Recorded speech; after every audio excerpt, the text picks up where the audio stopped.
Bonjour à tous et bienvenue dans mon podcast Harmonie. Je suis Julie, professeure de yoga passionnée et j'ai à cœur de partager avec vous mes expériences personnelles pour que nous puissions avancer ensemble sur notre propre chemin de vie. Je vous souhaite une très belle écoute. Aujourd'hui, nous allons explorer ensemble un sujet qui touche beaucoup d'âmes sensibles, l'hypersensibilité justement. Comment le yoga et les méditations peuvent-ils nous aider à naviguer dans les eaux parfois tumultueuses de nos émotions les plus intenses ? C'est ce que nous allons découvrir ensemble aujourd'hui. L'hypersensibilité, c'est comme porter une paire de lunettes qui amplifient les couleurs, les sons, les sentiments. Chaque mot, chaque geste peut sembler chargé d'une intensité débordante. Pour certains, c'est un don qui permet de vivre la beauté du monde de manière plus profonde. Pour d'autres, cela peut être une source de stress et d'anxiété. Ma propre histoire avec l'hypersensibilité a commencé quand j'étais plus jeune. Je me souviens de moments où je me sentais submergé par des bruits forts ou des situations sociales plutôt intenses, que ce soit familiales, amicales ou autres. Et c'est dans ma pratique du yoga que j'ai trouvé une ancre, un moyen de calmer cette mer agitée. Le yoga m'a appris à respirer, à travers les tempêtes émotionnelles, à accueillir mes sensations, sans les juger. Et si nous plongions un peu plus dans les techniques concrètes, la première chose que je recommande souvent, c'est la méditation de pleine conscience.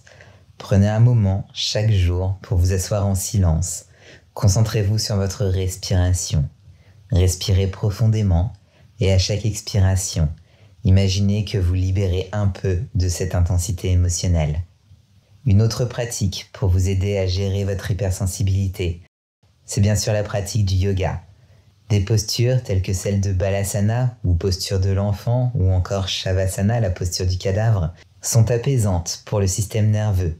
Elles permettent de se recentrer, de reconnecter avec le corps et de diminuer l'hyperstimulation. Parfois, l'hypersensibilité peut aussi se manifester dans des réactions émotionnelles soudaines. À ce moment-là, je trouve utile de pratiquer la technique du regard intérieur.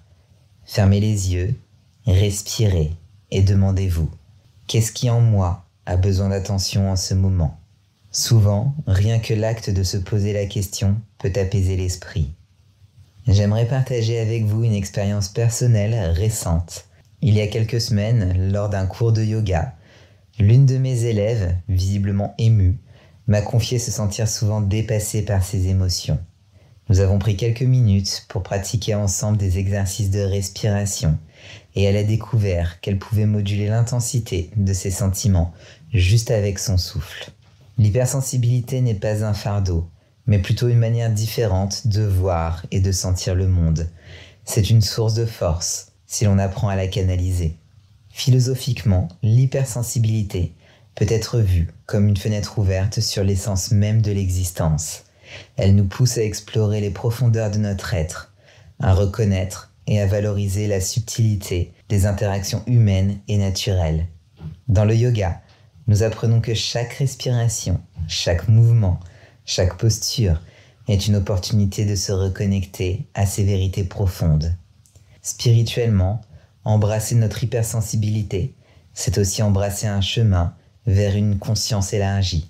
C'est accepter d'être le témoin de la lumière et de l'ombre, de la joie, de la douleur, avec la même sérénité. Le yoga nous enseigne l'équilibre, non seulement physique, mais aussi émotionnel et spirituel. Je vous invite à considérer l'hypersensibilité comme une invitation à un voyage intérieur. Le yoga, la méditation ne sont pas juste des outils pour se détendre, mais sont des clés pour ouvrir les portes de notre perception, pour mieux vivre avec soi-même, mais aussi avec les autres. Alors ne vivez pas votre hypersensibilité comme un fardeau ou une croix que vous devez porter. Au contraire, apprenez à la canaliser et faites-en votre force, pour vous, mais aussi pour les autres. Et en apprenant à la canaliser et à l'utiliser, vous verrez que de ce fardeau, vous en ferez un don extraordinaire qui vous accompagnera tout au long de votre vie.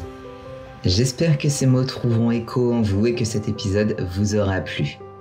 N'oubliez pas que chaque émotion, chaque sensation est une partie précieuse de qui vous êtes. Si tu as aimé cet épisode, n'hésite pas à t'abonner, à laisser un commentaire ou à partager avec ceux qui pourraient en bénéficier. À très bientôt pour un nouvel épisode. Namasté.